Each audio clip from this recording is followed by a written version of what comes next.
Hello, this is Dr.Arti Kandolkar. I am a consultant psychologist and a counselor. Today, we are going to discuss on anxiety disorders, like what is anxiety disorder, what are the different forms of anxiety. You can also say there are different types of anxiety disorders. So we are going to cover types as well. Okay, some symptoms which are psychological, emotional, or you can say even physical. So this is what our entire topic is for today. Okay, so let's begin with understanding what is anxiety disorder, types and symptoms. So let's begin. So we'll study initially what is anxiety and an introduction to it and types. So regarding the types, you can see here, I have listed down around 9 types. Okay, this all appears in our DSM-5. What is DSM-5? It's a manual for psychologists and a psychiatrist. So this manual contains 9 disorders. Earlier, all 9 would come in anxiety disorder itself. Okay. Now, recently, DSM-5 have changed a bit. There is a modification, and the last 2, okay, the last 2, this is OCD and PTSD. That is obsessive compulsive disorder and post-traumatic stress disorder has been moved to another category of DSM-5. Okay, which one we're going to see? So let's understand what are the 7 types.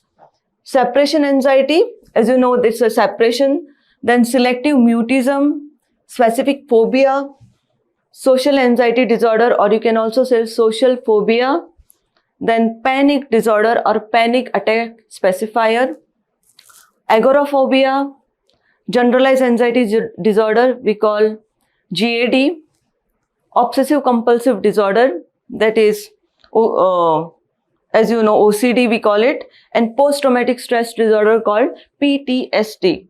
Okay, so these are the 9. We are going to cover all 9 today. So now let's see what are the 2 disorders that has been moved from our general means anxiety disorder topic, which were earlier 9 and now there are only 7, and 2 are moved into 2 categories. That is, the first one is PTSD. Okay, this one has been moved, and OCD has been moved, as I said. So now where have they gone? So they have gone into a trauma and stressor related disorders. Okay, and second one, OCD is gone into a separate category of OCD called obsessive compulsive and related disorders. So in DSM-5, you have to check this in different chapters. You won't find them in a basic anxiety disorders. Next, we have seen the types, right? We'll be discussing about this, but now we'll see the definition of anxiety. Now there are a variety of definitions available on different sites and different books. Okay, so we have just picked up one among them, and this generally goes with the APA, that is American Psychological Association. So it says anxiety is an emotion. Okay, so it's an emotion characterized by feeling of tension. So feeling is also there. Worried thoughts, so thought is also covered, and physical changes like increased blood pressure. So what is anxiety? So anxiety covers almost every part, and you can say every structure of human being, that is emotions, feelings, thoughts, and you can say physical changes also. So it is affecting our entire physique, okay, internally and externally as well. So next, after seeing the types and the definition, let's move on to the introduction of anxiety disorder. Now what is there in an introduction? So introduction will cover some points which will focus on anxiety and related concepts like fear. Okay, so let's begin. It says anxiety is a commonest psychiatric symptom. Okay, so that means it's a very common phenomena to occur in any human being.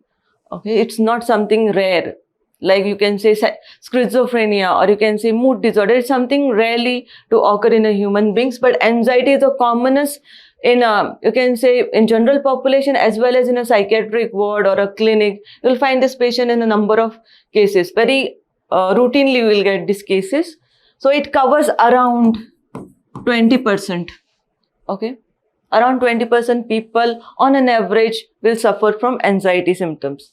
Second, you can see they have said something about fear. Now it looks like fear and anxiety are similar, but there is a mild difference. We'll be discussing about this.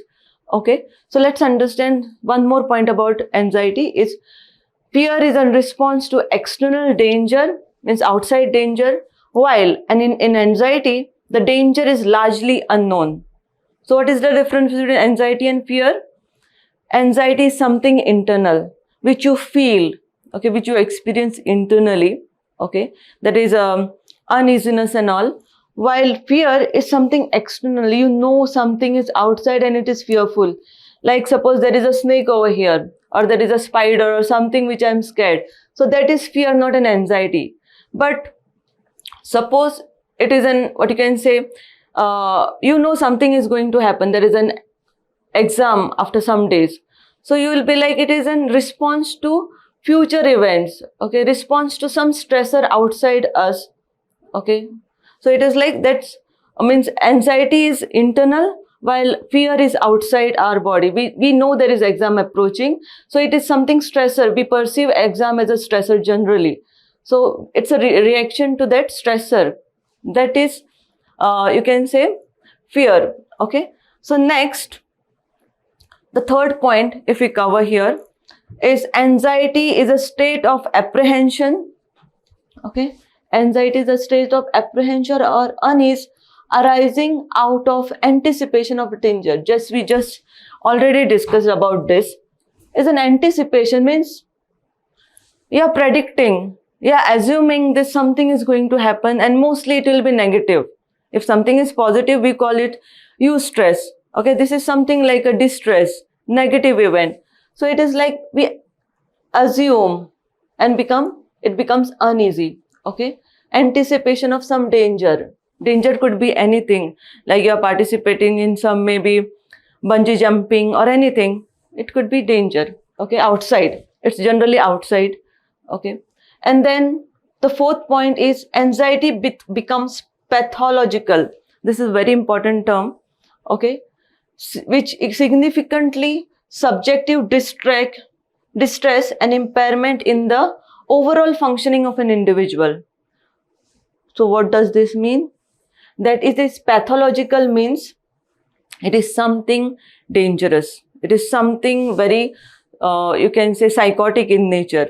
So it becomes dangerous. Anxiety is there in almost every individual. Just like there are 7 emotions, like there is something like excitement, there is happiness, sadness. Okay. Similarly, anxiety is 1 out of 7. It's not something different. Everybody has it, but it is called pathological or it is called disorder only when there is significant. Significant means larger quantity or which is very much visible, which is very much obvious. Okay.